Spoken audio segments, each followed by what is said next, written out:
details on the programme tonight.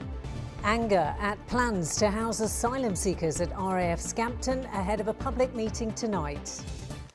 Plans to house asylum seekers at a former RAF base in Lincolnshire are being discussed at a public meeting this evening. The government has earmarked RAF Scampton, which was once home to the Red Arrows and the Dambusters squadron, as potential accommodation. Well, it's come as a surprise to the local council, which had agreed to buy the site from the Ministry of Defence in a £300 million deal. Martin Fisher has the details ahead of tonight's meeting. Well, hundreds of people expected to this school later this evening to attend the first public meeting since the announcement that RAF Scampton could be used to home asylum seekers. Now, that announcement was made just 2 weeks ago, but only 24 hours before that announcement, another announcement was made by West Lindsey District Council, this time saying that they'd secured a £300 million deal to buy the site and to use it for an aviation science and technology centre and maintain its active runway. Now, following the news that it could be used for asylum seekers, many people have said that's put that deal in jeopardy. And they've also pointed to the fact that this is a historic RAF base. It was, of course, the home for 617 Squadron, the Dambusters and their famous raid on Nazi Germany. But also in more recent times, it was home to the Red Arrows before they moved to RAF Waddington. Now, many people have said these factors alone mean it's the wrong place and the wrong time. Well, that's what people have been saying, but the government has today released its own statement. They've said, "We have always been upfront about the unprecedented pressure being put on our asylum system, brought about by a significant increase in dangerous and illegal journeys into the country. We continue to work across government and with local authorities to identify a range of accommodations options." So that's what the government's been saying today. People coming to this meeting tonight, this public meeting, will have their own chance to have a say on what happens next to RAF Scampton. Martin Fisher, ITV News.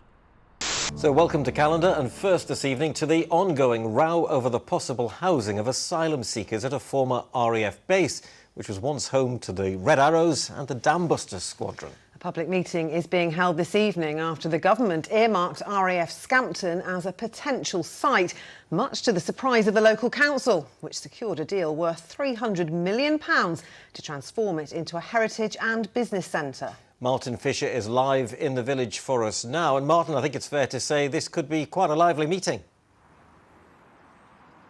Yes, indeed it could, and people are already arriving for it. It's going to take place in the school behind me there. The lights are on in the hall where it will be happening. This, of course, the first public meeting since the announcement 2 weeks ago that RAF Scampton could be used to house up to 1,500 asylum seekers, and this is where they'd be put, in the barracks behind me that used to be home to RAF members.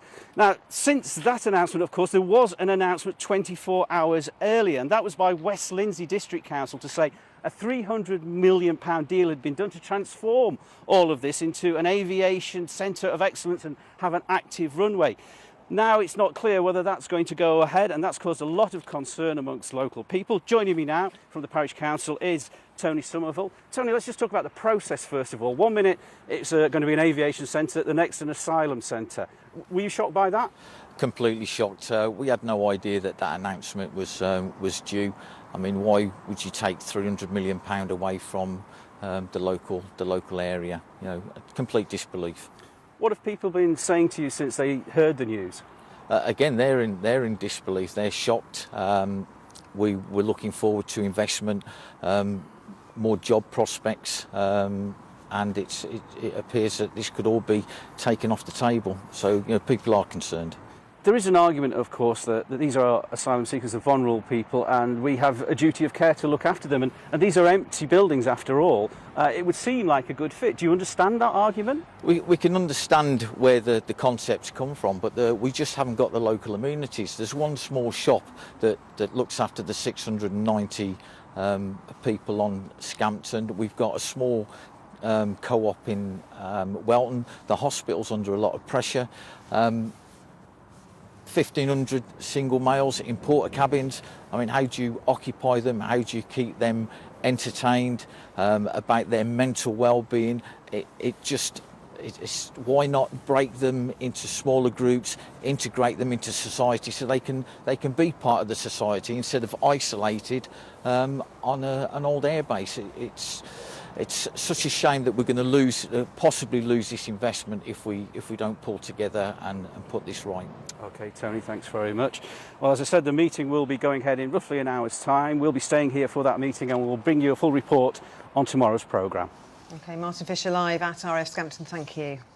Well, the controversy over Scampton has made its way to Westminster, and today the chairman of the company poised to develop the site has been in London, and he's been speaking to our political correspondent Katie Oscroft. Katie, what's his message to the government?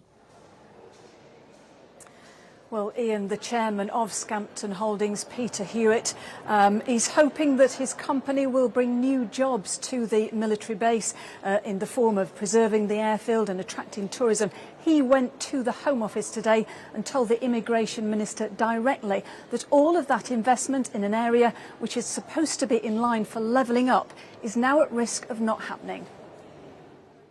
Is it 1,500 immigrants or is it a £300 million development? Problem is you can't do both, and the practicalities of the site just make that impossible. As much as we would like to accommodate and to help, Scampton isn't the place, and it concerns me enormously that we've got this choice. So, Katie, is there any sign that the Home Office may bow to the pressure? Well, Ian, the problem here is that the Home Office is under incredible pressure to get asylum seekers out of hotels in areas like Skegness, where a fairly small population had to suddenly welcome fairly large numbers of migrants. Around 6 hotels are in use there. Now, the government agrees that hotels aren't suitable, but yet again the Home Secretary was under the cosh in the Commons today over her policies on asylum seekers. Currently, because of the influx of illegal migrants, because our modern slavery and asylum system has been overwhelmed, thanks to the efforts of the people smuggling gangs, we are unable to help those genuine victims for whom we owe a clear duty. Well, the government is under pressure from all sides. Its own MPs are lining up against the Home Office. Today, 40 historians signed a letter to the Home Secretary calling for the plans for the former RAF Scampton to be scrapped. An online petition, well, the last time I looked at that, it was racing towards the 20,000 mark. And the Home Office said today, well, it says we continue to work across government and with local authorities to identify a range of accommodation options. Well, the MP whose constituency Scampton is in, Sir Edward Lee, he remains convinced that Scampton is the top of the government's list. He will be at that meeting tonight, making his opposition to the government's plans very, very clear. Yeah, it'll be interesting to see what happens. Thanks very much indeed. Katie Oscroft live at Westminster.